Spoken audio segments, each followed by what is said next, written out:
Hello students, welcome to CRP academy. CRP একাডেমিতে তোমাদের সকলকে স্বাগত এবং প্রত্যেককে গুড মর্নিং। আমরা upcoming WP, KP, WP PSC, miscellaneous, clerkship এবং অন্যান্য যে সমস্ত পরীক্ষাকে লক্ষ্য করে প্রত্যেকদিন সকাল 7টা থেকে 40টি করে বাছাই করা প্রশ্নোত্তর প্র্যাকটিস করছি। এবং তোমরা দেখেছো যে পঞ্চায়েতের পরীক্ষারও নোটিফিকেশন খুব তাড়াতাড়ি আসতে চলেছে এবং সেখানে হিউজ সংখ্যক একটা ভ্যাকেন্সি রয়েছে। তো প্রত্যেকদিন ক্লাসগুলো ফলো করে দেখো, এখানে তোমরা হুবহু কমনযোগ্য প্রশ্নোত্তর পাবে। পরীক্ষাতে আসার মতো যে যে ধরনের প্রশ্ন পরীক্ষাতে এসে থাকে সেই ধরনের প্রশ্নোত্তর আমরা প্রত্যেকদিন প্র্যাকটিস করছি। তো আজকে আমরা ক্লাস নাম্বার 6 দেখবো। বিগত ক্লাসগুলো যদি না দেখে থেকো অবশ্যই আমাদের চ্যানেল থেকে দেখে নাও এবং প্র্যাকটিস করতে থাকো। এবং সিআরপি একাডেমিতে নতুন হয়ে থাকলে চ্যানেলকে সাবস্ক্রাইব করো, পাশে বেল আইকনটা প্রেস করো, সাথে টেলিগ্রামে যুক্ত হয়ে যাও। এই সমস্ত ক্লাসের ফ্রি পিডিএফ, বিষয়ভিত্তিক মক টেস্ট, ফ্রি সাপ্তাহিক কারেন্ট অ্যাফেয়ার্স এবং ফ্রি সাপ্তাহিক ফুল মক টেস্ট পাওয়ার জন্য। তো যাই হোক, আজ ক্লাসের যে গুরুত্বপূর্ণ 40টি প্রশ্ন তো রয়েছে সেগুলো খুব তাড়াতাড়ি এক এক করে দেখে নেব। দেখো, প্রথম প্রশ্ন, 1 নম্বর প্রশ্ন, সম্প্রতি organization of petroleum exporting countries অর্থাৎ ওপেক থেকে আনুষ্ঠানিকভাবে বেরিয়ে যাওয়ার ঘোষণা করলো নিচের কোন দেশ? ওপেকের ফুল ফর্ম পরীক্ষায় এসে থাকে organization of petroleum exporting countries, শর্টে ওপেক। তো বেরিয়ে যাওয়ার ঘোষণা করেছে অপশন সি, সংযুক্ত আরব আমিরাত অর্থাৎ ইউএই। দেখো ডিটেলসে, 1960 সালে ইরাকের বাগদাদে ওপেক সংস্থাটি প্রতিষ্ঠিত হয়। অস্ট্রিয়ার রাজধানী ভিয়েনায় এর সদর দপ্তর অবস্থিত রয়েছে, যদিও অস্ট্রিয়া এই ওপেকের সদস্য নয়। কাতার 2019 সালে এবং অ্যাঙ্গোলা 2024 সালে ওপেক থেকে বেরিয়ে গেছে এবং এক এক করে সমস্ত দেশই প্রায় ওপেক থেকে বেরিয়ে যেতে চলেছে বা চাইছে। নেক্সট দেখো, 2 নম্বর প্রশ্ন, দ্য এশিয়া ইউনিভার্সিটি র্যাঙ্কিং 2026 এ শীর্ষ ভারতীয় বিশ্ববিদ্যালয় হিসাবে স্থান পেল নিচের কোনটি? সঠিক উত্তর দেখে নাও, অপশন সি, আইআইএসসি ব্যাঙ্গালোর। 3 নম্বর প্রশ্ন দেখো, অ্যানোসমিয়া এই রোগটি নিচের কোন ধরনের হারানোর বা কোন ধরনের অনুভূতি হারানোর রোগকে আমরা বিজ্ঞানের ভাষায় অ্যানোসমিয়া বলে থাকি? সঠিক উত্তর হবে অপশন বি, গন্ধের অনুভূতি হারানোর যে রোগ তাকে আমরা বিজ্ঞানের ভাষায় অ্যানোসমিয়া বলে থাকি। দেখো কিছু আমরা রোগ দেখে নেব। দেখো, এজিউসিয়া এটি হচ্ছে জিভাই স্বাদ নেওয়ার ক্ষমতা বা স্বাদের অনুভূতি হারিয়ে ফেলাকে কি বলা থাকে? এজিউসিয়া। তারপর দেখো, ইনসমনিয়া। ইনসমনিয়া কথাটা আমরা প্রায় প্রত্যেকে শুনে থাকি, সেটা হচ্ছে ঘুমের ব্যাঘাত বা অনিদ্রা রোগকে ইনসমনিয়া বলা হয়ে থাকে, অর্থাৎ ঘুম আসতে চায় না। তারপর দেখো, অ্যামনেসিয়া। অ্যামনেসিয়াটাও খুব গুরুত্বপূর্ণ এবং পরীক্ষায় এসে থাকে, সেটা হচ্ছে স্মৃতিভ্রংশ বা স্মৃতিশক্তি হারিয়ে ফেলার যে রোগ সেটা হচ্ছে অ্যামনেসিয়া নামে পরিচিত। 4 নম্বর প্রশ্ন, ডক্টর বি আর আম্বেদকর 1927 সালে কিসে পিএইচডি অর্জন করেছিলেন?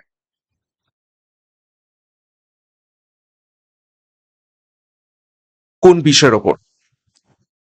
সঠিক উত্তর হয়ে যাবে, তোমরা হয়তো অনেকেই আইন উত্তর করতে পারো, কিন্তু আইন হবে না, এখানে উত্তর হয়ে যাবে অপশন বি, অর্থনীতিতে তিনি পিএইচডি করেছিলেন। তিনি স্বাধীন ভারতের প্রথম আইনমন্ত্রী ছিলেন যদিও, এবং 1990 সালে তাকে মরণোত্তর ভারতরত্ন পুরস্কার দেয়া হয়। নেক্সট একটি গুরুত্বপূর্ণ ঘোষণা, আপকামিং পুলিশ কনস্টেবল পরীক্ষাকে লক্ষ্য করে ডাব্লিউপি ক্র্যাশ কোর্স এবং আপকামিং এসআই অর্থাৎ সাব ইন্সপেক্টর পরীক্ষাকে লক্ষ্য করে double star golden batch launch করা হয়েছে সিআরপি একাডেমির তত্ত্বাবধানে। দুখানা ব্যাচ কোর্সেই একদম পরীক্ষার সিলেবাস ও এক্সাম প্যাটার্ন অনুযায়ী প্রত্যেকটি বিষয়, প্রত্যেকটা অধ্যায় ধরে ধরে ডেসক্রিপটিভ প্যাটার্নে থিওরির মাধ্যমে তোমাদের ক্লাসগুলো করানো হবে। থিওরি কমপ্লিট হয়ে গেলেই সেই টপিকের উপর থেকে তোমাদের মক টেস্ট নেওয়া হবে এবং পিডিএফ স্টাডি মেটেরিয়াল প্রোভাইড করা হবে। এর সাথে আরো একটি গুরুত্বপূর্ণ ব্যাচ কোর্স পিএসসি মিসলেনিয়াস পরীক্ষাকে লক্ষ্য করে মিসলেনিয়াস সাফল্য ব্যাচ লঞ্চ করা হয়েছে। এখানেও তোমরা পরীক্ষার সিলেবাস এবং এক্সাম প্যাটার্ন অনুযায়ী সম্পূর্ণ ডেসক্রিপটিভ প্যাটার্নে থিওরি ক্লাস পাবে। তো যোগাযোগ করো 9647553612 নাম্বারে, যার যে ব্যাচ কোর্সের প্রয়োজন রয়েছে সেই অনুযায়ী যুক্ত হয়ে যাও। খুবই স্বল্প মূল্যে পরীক্ষার সেরা প্রস্তুতি, সঠিক গাইডেন্স এবং স্টাডি মেটেরিয়াল মাধ্যমে নেওয়ার জন্য বিস্তারিত ডিসক্রিপশন বক্সে পেয়ে যাবে, সেখান থেকে এখনই যুক্ত হয়ে যাও। নেক্সট দেখো, 5 নম্বর প্রশ্ন, নেল পালিশ রিমুভারে কি থাকে? কোন কেমিক্যালটা থেকে থাকে? সঠিক উত্তর হবে অপশন বি, অ্যাসিটন।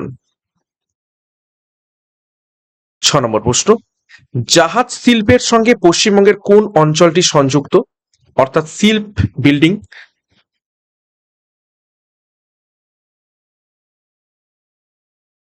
সঠিক উত্তর হবে অপশন সি, গার্ডেন রিচ সম্পর্কিত রয়েছে জাহাজ শিল্পের সাথে।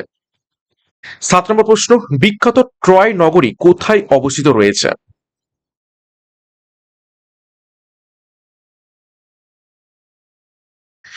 সঠিক উত্তর হবে অপশন বি, তুরস্কে। এবং ট্রয়ের গল্প আমরা ইলিয়াডের যে মহাকাব্য, হোমারের যে ইলিয়াড মহাকাব্য, সেখানে আমরা পেয়ে থাকি বিখ্যাত ট্রোজান যুদ্ধের বর্ণনা এই হচ্ছে ট্রয়ের রয়েছে। নেক্সট দেখো 8 নম্বর প্রশ্ন, মানুষের চক্ষুদানের সময় দাতার চোখের কোন অংশটি নেওয়া হয়?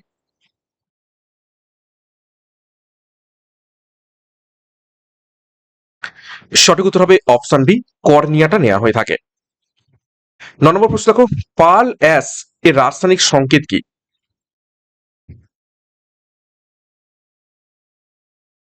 পাল অ্যাস এর রাসায়নিক সংকেত কি? সঠিক উত্তর হবে অপশন সি, K2CO3। এর রাসায়নিক নাম কি? Potassium carbonate. ঠিক আছে, পটাশিয়াম কার্বনেটকে পার্ল অ্যাশ বলা হয় থাকে, যার রাসায়নিক সংকেত K2CO3। দেখো Na2CO3 কি? সেটা হচ্ছে অবশ্যই কে থাকলে পটাশিয়াম আর এনে থাকলে সোডিয়াম, তাহলে সোডিয়াম কার্বনেট। তো সোডিয়াম কার্বনেটকে আমরা কি বলে থাকি? ওয়াশিং সোডা বা কাপড় কাচার সোডা। আর NaHCO3, এইচ ঢুকে গেছে, তাহলে হয়ে যাবে সোডিয়াম বাইকার্বনেট। একে আমরা কি বলে থাকি? বেকিং সোডা বা খাবার সোডা। এবং NaOH সেটা হচ্ছে সোডিয়াম হাইড্রক্সাইড, যাকে আমরা কস্টিক সোডাও বলে থাকি। নেক্সট দেখো 10 নম্বর প্রশ্ন, লিথোগ্রাফ হলো নিচে কোনটি? একদম বাছাই করা পরীক্ষার মতো প্রশ্নোত্তর নিয়ে আসছি, স্ট্যান্ডার্ড। তো সঠিক উত্তর হয়ে যাবে, লিথোগ্রাফ হয়ে যাবে অপশন সি, মুদ্রণ পদ্ধতি। লিথোগ্রাফ হচ্ছে মুদ্রণ পদ্ধতি। দেখো ক্যালিগ্রাফি কি? সুন্দর হাতের লেখা বা লিপি শিল্পকে ক্যালিগ্রাফি বলা হয়ে থাকে। ঠিক আছে, এবং কার্টোগ্রাফি কি? মানচিত্র বা ম্যাপ তৈরির বিজ্ঞানকে কার্টোগ্রাফি বলা হয়ে থাকে। এগুলো দেখবে সেই ইংরাজিতে ওয়ান ওয়ার্ড সাবস্টিটিউশন হিসাবে এসে থাকে। নেক্সট দেখবে 11 নম্বর প্রশ্ন, বোঘাজকই শিলালিপি যে কারণে গুরুত্বপূর্ণ? ভিভিআই করবে, বেশ কয়েকবার পরীক্ষাতে এসেছে, বিশেষ করে পিএসসির পরীক্ষাতে এটি এসে থাকে। বোঘাজকই শিলালিপি কি কারণে গুরুত্বপূর্ণ? 4টি অপশন রয়েছে, থেকে উত্তর করবে। তো সঠিক উত্তর হয়ে যাবে অপশন সি। এখানে প্রাপ্ত শিলালিপিগুলিতে বৈদিক দেবদেবীর নাম উল্লেখ রয়েছে, যেমন ইন্দ্র, বরুণ, ঠিক আছে, আহ নাৎসা, এই সমস্ত যে বৈদিক দেবদেবী, তাদের নাম এই শিলালিপিগুলোতে রয়েছে। এবং বোঘাজকই শিলালিপি কত বছর পুরানো, এটাও পরীক্ষায় প্রশ্ন আছে, সেটা হচ্ছে 1400 খ্রিস্টপূর্বাব্দ। ঠিক আছে, নেক্সট দেখো 12 নম্বর প্রশ্ন, নিচের কোন বৌদ্ধ পরিষদের সঠিক কালক্রম অনুসারে রয়েছে? দেখো 4টে বৌদ্ধ পরিষদ হয়েছিল 4টে স্থানে। তো সঠিক কালক্রম অনুযায়ী, অর্থাৎ ঠিক প্রথমে কোনটা হয়েছে, সেকেন্ড কোনটা হয়েছে, থার্ড কোনটা হয়েছে, ফোর্থ কোনটা হয়েছে, মানে কোথায় কোথায় সেটা কোন অর্ডারে রয়েছে। তো সঠিক উত্তর হয়ে যাবে অপশন বি, প্রথমে রাজগৃহতে হয়েছে প্রথম বৌদ্ধ পরিষদ, দ্বিতীয় হয়েছে বৈশালীতে, তৃতীয় পাটলিপুত্রে এবং চতুর্থ কাশ্মীরে। তো এবার একটু ডিটেলস দেখবো। দেখো দেখো প্রথম বৌদ্ধ সংগতি যেটা হচ্ছে রাজগৃহতে, কবে? 483 খ্রিস্টপূর্বাব্দে। এই 483 খ্রিস্টপূর্বাব্দে স্বয়ং গৌতম বুদ্ধ মারা গিয়েছিলেন, এবং সেই বছরই প্রথম বৌদ্ধ সংগতি হচ্ছে রাজা অজাতশত্রুর আমলে। ঠিক আছে, কোথায়? রাজগৃহে। এবং এখানে সভাপতি কে ছিলেন? সভাপতি ছিলেন মহাকাশ্যপ। আচ্ছা, দ্বিতীয় বৌদ্ধ সংগতি যেটি হয়েছিল বৈশালীতে, ঠিক প্রথমটার 100 বছর পরে 383 খ্রিস্টপূর্বাব্দে রাজা কালাশকের আমলে। ঠিক আছে, এবং এখানে কে সভাপতি ছিলেন? সাবাকামি। নেক্সট দেখো 3 নম্বর, তৃতীয় বৌদ্ধ সংগতি, এটি হচ্ছে পাটলিপুত্রে 250 খ্রিস্টপূর্বাব্দে সম্রাট অশোকের আমলে। সভাপতি কে ছিলেন? সভাপতিগুলোর নামও পরীক্ষা থাকে, সেটা হচ্ছে মোগলি পুত্র তিস্র। তারপর দেখো চতুর্থ বৌদ্ধ সংগতি কাশ্মীরে প্রথম তিনটে খ্রিস্টপূর্বাব্দে হয়েছিল, কিন্তু শেষটা হচ্ছে 72 খ্রিস্টাব্দে কুষাণ সম্রাট কনিষ্কের আমলে অনুষ্ঠিত হচ্ছে। এবং এখানে বৌদ্ধ হীনযান এবং মহাযান এই দুটো ভাগে ভাগ হয়ে যাচ্ছে। এবং এখানে কে সভাপতি ছিলেন, পরীক্ষায় প্রশ্ন আসতে পারে, তিনি হচ্ছেন বসুমিত্র। ওকে, নেক্সট দেখো 13 নম্বর প্রশ্ন। ব্রহ্মা, বিষ্ণু এবং মহেশ্বরের তিনটি মুখ দিয়ে গঠিত ভাস্কর্য ত্রিমূর্তি কোন গুহা চিত্রে দেখতে পাওয়া যায়?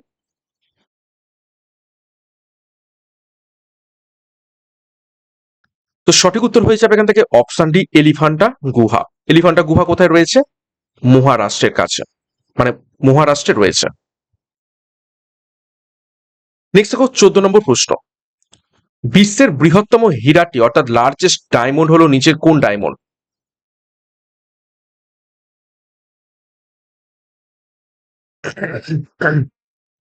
তো সঠিক উত্তর হবে অপশন বি, কুল্লিনান ডায়মন্ড। এটি হচ্ছে বিশ্বের বৃহত্তম হীরা। 15 নম্বর প্রশ্ন। ভারতের প্রথম পতাকা যেটিতে ছিল 8টি গোলাপ, অ্যাকচুয়ালি পদ্ম এবং ধর্মীয় প্রতীকের চিহ্ন, সেটি কত খ্রিস্টাব্দে প্রথম উত্তোলন করা হয়?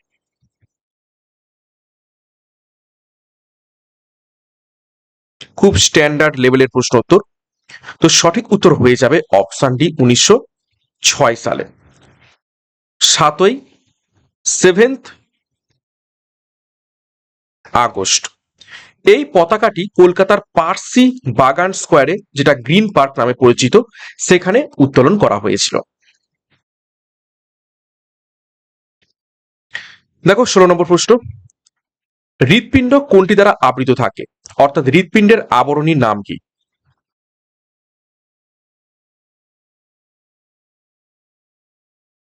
সঠিক উত্তর হবে অপশন বি, পেরিকার্ডিয়াম। নেক্সট দেখো কিছু আবরণী নাম আমরা দেখে নেব। ফুসফুসকে আবৃত করে রাখে যে আবরণ, সেটি হচ্ছে প্লিউরা। মস্তিষ্ক এবং সুষুম্নাকাণ্ডের আবরণীকে কি বলা হয়ে থাকে, সেটা হচ্ছে মেনিনজেস। বৃক্ক এবং কিডনির আবরণীকে কি বলা থাকে, রেনাল ক্যাপসুল। এবং যকৃতের আবরণীকে কি বলা থাকে, গ্লিসন্স ক্যাপসুল। 17 নম্বর প্রশ্ন। ইন্টারনেটের মাধ্যমে প্রদত্ত চিকিৎসা পদ্ধতিকে কি বলা হয়ে থাকে? ডাক্তারের কাছে যেতে হবে না, বাড়িতে বসেই ইন্টারনেটের মাধ্যমে ভিডিও চ্যাটিং এর মাধ্যমে যে চিকিৎসা নেওয়া হয়ে থাকে সেটাকে আমরা কি বলে থাকি? সঠিক উত্তর হবে অপশন ডি, টেলিমেডিসিন। প্রশ্ন দেখবে, উত্তর করবে, আমার সাথে মেলাবে। 18 নম্বর প্রশ্ন। কোন দেশের মুদ্রা বা কারেন্সি সব থেকে দামি? 4টি দেশের মুদ্রার নাম রয়েছে, দেখো, লিবিয়া, রাশিয়া, কুয়েত এবং সৌদি আরব। তো কোন দেশের মুদ্রা সব থেকে দামি? তো সঠিক উত্তর হয়ে যাবে অপশন সি, কুয়েত। এদেশের মুদ্রার কি হচ্ছে, সেটা হচ্ছে কুয়েতি কুয়েতি দিনার। নেক্সট 19 নম্বর প্রশ্ন। কোন রেল দুর্ঘটনার পর লাল বাহাদুর শাস্ত্রী ভারতীয় রেলমন্ত্রীর পদ থেকে পদত্যাগ করেন?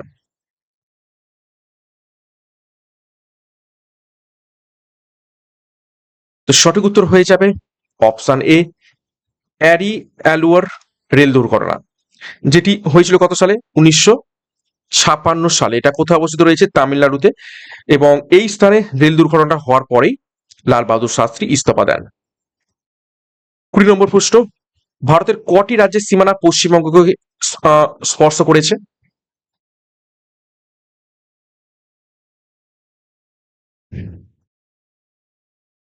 তো সঠিক উত্তর হয়ে যাবে অপশন সি, 5টি। 5টি রাজ্য কি কি দেখে নেওয়া যাক। তো এক হচ্ছে আসাম, 2 বিহার, 3 ঝাড়খণ্ড, 4 উড়িষ্যা, ওকে, এবং 5 সিকিম। এই 5টি রাজ্য। দেখো পশ্চিমবঙ্গের সীমানা 3টি দেশের সাথে যুক্ত, কি কি? বাংলাদেশ, নেপাল এবং ভুটান। ভারতের রাজ্যগুলোর মধ্যে পশ্চিমবঙ্গের সাথে বাংলাদেশের সীমানা সব থেকে দীর্ঘ, প্রায় 2270 কিলোমিটার। আর গোটা ভারতের সাথে কত, সেটা হচ্ছে পরীক্ষায় প্রশ্ন আছে 4096 কিলোমিটার। ওকে। পশ্চিমবঙ্গ এবং তার প্রতিবেশী রাজ্যগুলির মধ্যে ঝাড়খণ্ডের সাথে সব থেকে দীর্ঘতম সীমানা ভাগ করে থাকে, এবং সিকিমের সাথে পশ্চিমবঙ্গের সীমানা সব থেকে ছোট। নেক্সট 21 নম্বর প্রশ্ন, দুধবা ব্যাঘ্র সংরক্ষণ কেন্দ্র ভারতের কোন রাজ্যে অবস্থিত রয়েছে?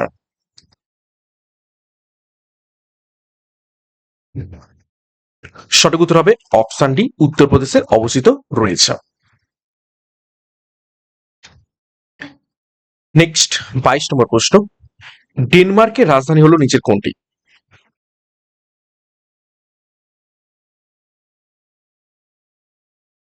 তো সঠিক উত্তর হয়ে যাবে এখান থেকে অপশন বি, কোপেন হেগেন হয়ে যাবে ডেনমার্কের রাজধানী। দেখো, স্টকহোম এটি সুইডেনের রাজধানী, এবং এখান থেকেই নোবেল পুরস্কারগুলো কি হয়, দেয়া হয়ে থাকে। তাও দেখো, অসলো এটি নরওয়ের রাজধানী, এখান থেকে শান্তির নোবেল পুরস্কারটা দেওয়া হয়।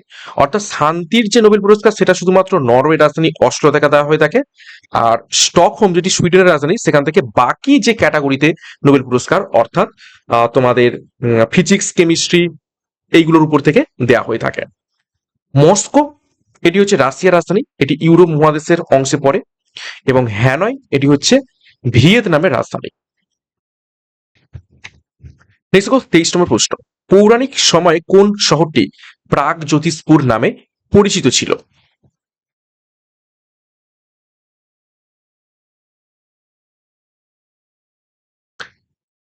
সঠিক উত্তর হয়ে যাবে অপশন এ, গুয়াহাটি।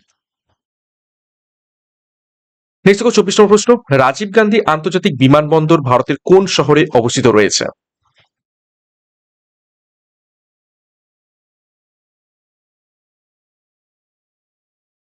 সঠিক উত্তর হয়ে যাবে অপশন সি, হায়দ্রাবাদে অবস্থিত রয়েছে। দেখো, দিল্লির যে বিমানবন্দর সেটি ইন্দিরা গান্ধী আন্তর্জাতিক বিমানবন্দর নামে পরিচিত, মুম্বাইয়ের বিমানবন্দর ছত্রপতি শিবাজী আন্তর্জাতিক বিমানবন্দর নামে পরিচিত, এবং নাগপুরের বিমানবন্দর ডক্টর বাবা সাহেব আম্বেদকর আন্তর্জাতিক বিমানবন্দর নামে পরিচিত রয়েছে। 25 নম্বর প্রশ্ন, আহমেদাবাদকে বলা হয় নিচের কোনটি? আহমেদাবাদ শহরের উপনাম কি?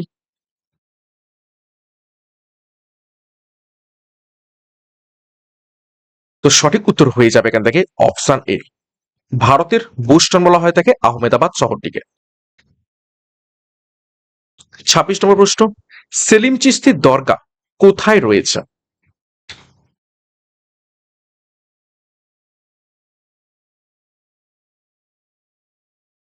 তো সঠিক উত্তর হবে অপশন ডি, ফতেপুর সিক্রিতে রয়েছে সেলিম চিশতির দরগা।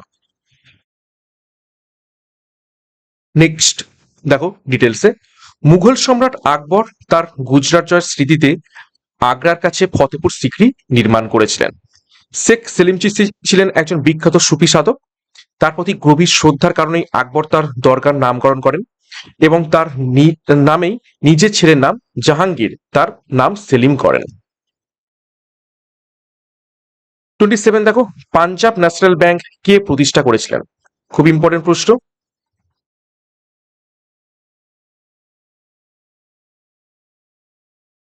তো সঠিক উত্তর হবে option B, Lala Lajpat Rai Punjab bank প্রতিষ্ঠা করেছিলেন। এবং কত সালে এটি প্রতিষ্ঠিত হয়েছিল? 1894 সালে। ঠিক আছে। দেখো, পিএনবি ছিল সম্পূর্ণ ভারতীয় মূলধন এবং ব্যবস্থাপনায় গড়ে ওঠা ভারতের প্রথম স্বদেশী ব্যাংক। 28, বাপটা পুরস্কার কোন বিষয়ের উপর দেয়া হয়? এক্সট্রা নোটস যেগুলো আমি দিচ্ছি সেগুলো কিন্তু খুব ভালোভাবে দেখবে, এইগুলো খুবই খুবই ইম্পর্টেন্ট, এখান থেকে পরীক্ষাতে প্রশ্ন আসতে পারে। তো বাপটা পুরস্কার দেওয়া হয়ে থাকে অপশন বি, চলচ্চিত্রের ওপর। 29, টিপাই মুখ বাঁধ ভারতের কোন রাজ্যে অবস্থিত রয়েছে?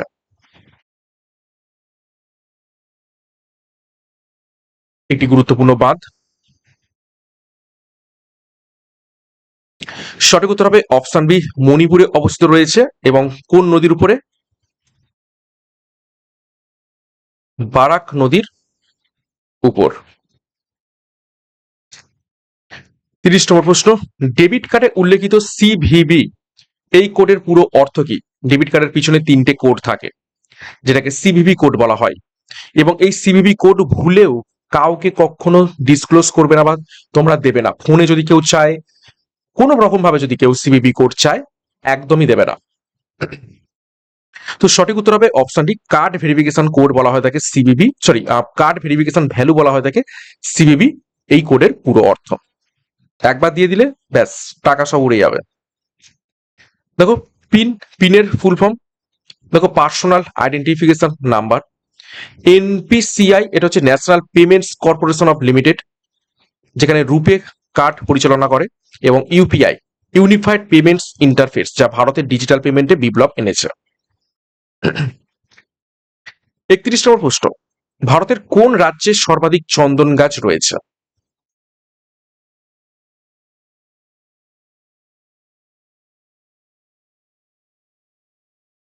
সঠিক উত্তর হবে অপশানে কর্ণাটকে।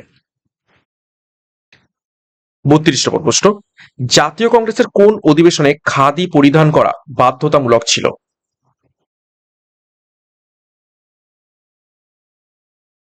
গুরুত্বপূর্ণ প্রশ্ন, কোন অধিবেশনে? সঠিক উত্তর হবে অপশানে গুয়াহাটি, 1926 সাল। কে সভাপতিত্ব করেছিলেন? সভাপতি কে ছিলেন? এস শ্রীনিবাস আয়েঙ্গার। 1924 বেলগাঁও, গান্ধীজি সভাপতি ছিলেন। ঠিক আছে, এবং 1907 সুরাট বিভাজন, এখানে চরমপন্থী এবং নরমপন্থী বিভাজন হয়। 33 নম্বর প্রশ্ন, আকাশ ও সমুদ্র কতটা নীল সেটা মাপা হয় কোন যন্ত্রের সাহায্যে?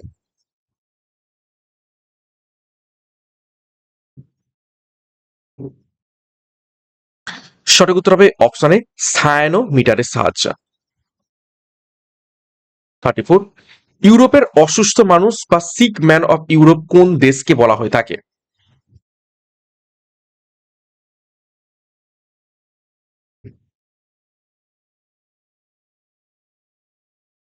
তো সঠিক উত্তর হয়ে যাবে অপশন সি, টার্কি বা তুর্কি। এবং এর রাজধানী কি? রাজধানী হচ্ছে ইস্তাম্বুল। ঠিক আছে, এবং ইস্তাম্বুলের একটা স্পেশালিটি রয়েছে, এটা এশিয়া এবং ইউরোপ দুটি মহাদেশে অবস্থিত, এমন ভাবে অবস্থিত যে হাফ অংশ এশিয়াতে আর হাফ অংশ ইউরোপের মধ্যে পড়ছে। 35, উদাসী শিখ গুরু রাম রায় কোন শহরটি প্রতিষ্ঠা করেছিলেন, যেটি বর্তমানে উত্তরাখণ্ড রাজ্যের রাজধানী?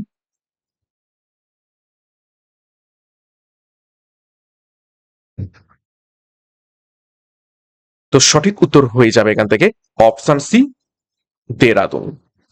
ঠিক আছে, অমৃতসর কে প্রতিষ্ঠা করেন? অমৃতসর শিখ গুরু রামদাস।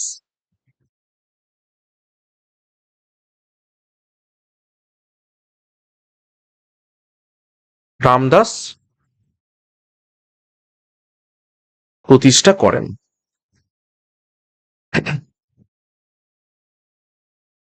36, সুলতানপুর ন্যাশনাল পার্ক ভারতের কোন রাজ্যে অবস্থিত রয়েছে?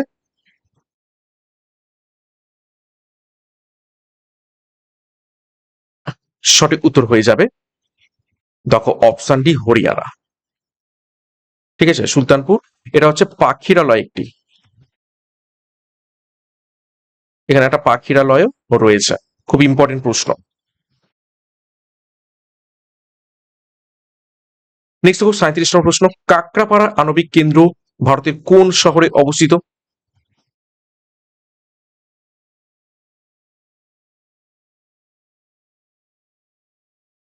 সঠিক উত্তর হবে অপশন সি, সুরাটে অবস্থিত রয়েছে। সুরাট কোথায়? গুজরাটে। কাকড়াপাড়া আণবিক কেন্দ্র অবস্থিত রয়েছে, অ্যাটমিক পাওয়ার স্টেশন। দেখো তারাপুর, এটি মহারাষ্ট্রে অবস্থিত, ভারতের প্রথম পারমাণবিক বিদ্যুৎ কেন্দ্র। কালপক্কম এবং কুদানকুলাম দুখানা গুরুত্বপূর্ণ পারমাণবিক কেন্দ্র তামিলনাড়ুতে অবস্থিত রয়েছে। কাইগা এবং নারোরা এটি কর্ণাটকে, এবং নারোরা হচ্ছে উত্তরপ্রদেশে অবস্থিত রয়েছে। তো ভালোভাবে দেখবে, কাইগা কর্ণাটকে এবং নারোরা উত্তরপ্রদেশে। 38, নিম্নলিখিত কোন শহরটি মুলামুথা নদীর তীরে অবস্থিত রয়েছে?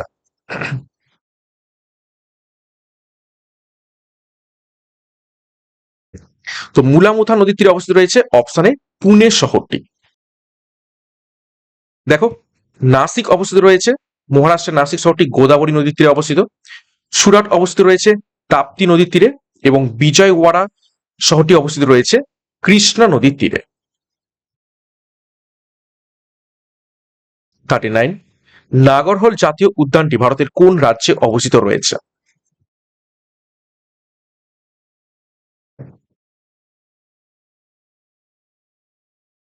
সঠিক উত্তর হয়ে যাবে এখান থেকে অপশন বি, কর্ণাটকে অবস্থিত রয়েছে নাগরহোল জাতীয় উদ্যান। 40 নম্বর প্রশ্ন এবং আজকের ক্লাসের শেষ প্রশ্ন। দেখো ধোপ খেল ভারতের কোন রাজ্যের একটি বিখ্যাত আঞ্চলিক খেলা বা স্পোর্ট?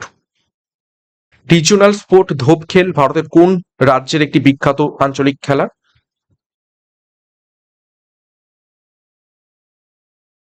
তো সঠিক উত্তর হয়ে যাবে অপশন বি, আসাম। আসামের একটি বিখ্যাত খেলা হচ্ছে কি এই ধোপ খেল। এরকম আর কি রয়েছে? তামিলনাড়ুর যেটা বিখ্যাত পরীক্ষা আসছে সেটা হচ্ছে জাল্লিকাট্টু, ঠিক আছে, এবং কর্ণাটকের কাম্বালা। ওকে, তো যাই হোক, এই ছিল গুরুত্বপূর্ণ আজ ক্লাসের 40টি প্রশ্ন। তো 40-এর মধ্যে কার কত স্কোর হয়েছে কমেন্ট বক্সে কমেন্ট করবে। প্রত্যেকদিন সকাল 7টা থেকে ক্লাসগুলো ফলো করতে থাকো। অনেক অনেক প্রশ্ন আমি এখান থেকে করাবো পরীক্ষার্থে আসার মতো, এবং প্রশ্নপত্র কেমন লাগছে সেই ব্যাপারে মন্তব্য করবে। তোমরা যারা যারা ভিডিওটা দেখবে অবশ্যই এটা করে লাইক করে দাও, কমেন্ট করে দাও কার কত স্কোর হয়েছে এবং কেমন লাগছে। ক্লাসটা শেষ করবো তার আগে গুরুত্বপূর্ণ ঘোষণা, কনস্টেবল পরীক্ষাকে লক্ষ্য করে ডাব্লিউপি ক্র্যাশ কোর্স, এসআই পরীক্ষা অর্থাৎ সাব ইন্সপেক্টর পরীক্ষাকে লক্ষ্য করে ডবল স্টার গোল্ডেন ব্যাচ, এবং ডাব্লিউপিএসসি মিসলেনিয়াস পরীক্ষাকে লক্ষ্য করে সাফল্য ব্যাচ। যার যে ব্যাচ কোর্সের প্রয়োজন রয়েছে সেই অনুযায়ী যুক্ত হয়ে যাও, আমাদের সাথে যোগাযোগ করো 96475536 নাম্বারে। প্রতিটি ব্যাচ কোর্সে পরীক্ষার সিলেবাস এবং এক্সাম প্যাটার্ন অনুযায়ী প্রত্যেকটি বিষয়ের প্রত্যেকটি অধ্যায় ধরে ধরে ডিসক্রিপটিভ প্যাটার্নের থিওরির মাধ্যমে সম্পূর্ণ কনসেপ্ট ক্লিয়ার করে প্রথমে থিওরি ক্লাস, থিওরি কমপ্লিট হলেই সেই টপিকের উপর থেকে প্রশ্ন উত্তর, মক টেস্ট এবং পিডিএফ স্টাডি মেটেরিয়াল। তো যোগাযোগ করো আমাদের সাথে এবং পরীক্ষার সেরা প্রস্তুতি নেওয়ার জন্য এখনই যুক্ত হয়ে যাও, বিস্তারিত ডিসক্রিপশন বক্সে পেয়ে যাবেন। এবং সিআরপি একাডেমিতে নতুন হয়ে গেলে চ্যানেলটিকে এখনই সাবস্ক্রাইব করো, পাশে বেল আইকনটা প্রেস রাখো, সাথে টেলিগ্রামে যুক্ত হয়ে যাও ক্লাসের ফ্রি পিডিএফ, বিষয়ভিত্তিক মক টেস্ট, সাপ্তাহিক কারেন্ট অ্যাফেয়ার্স এবং ফ্রি সাপ্তাহিক ফুল মক টেস্ট পাওয়ার জন্য। তো আজকের মতো ক্লাসটা এখানে শেষ করছি, প্রত্যেককে all the best, thank you, by.